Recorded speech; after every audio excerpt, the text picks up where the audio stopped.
Hello mga kaigsuunan. Kung naday mo high pressure machine, lalo na kaning Lotus,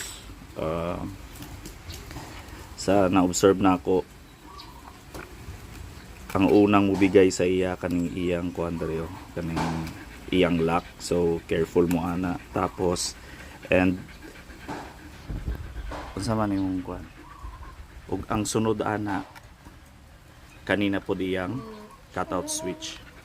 Mo na yung pressure switch na kung maabot na siya sa iyang set point mag-off para dili madaot ang pump kung ma-overpressure. Mo ni siya.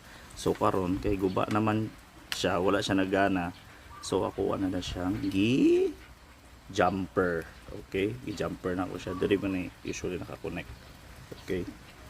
So ako siyang direct na lang. So magana pa ni siya guys kung switch on, switch off na lang ta manually sa atong switch dali. Nasaan na kani?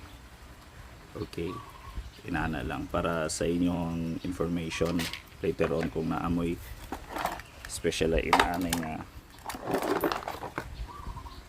nga brand. So magtagas man na siya. Una magsige na siya andar-andar, ibig sabihin nagabawas imong pressure. That's why it triggers the pressure switch to function. Tapos later on, of course kay pressure sensor man dire, maguba na siya.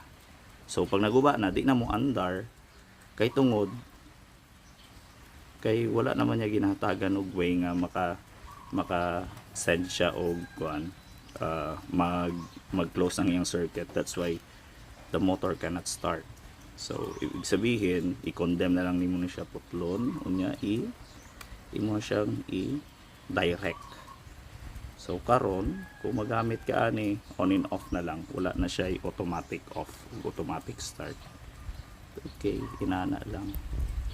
Bye bye mga Jada.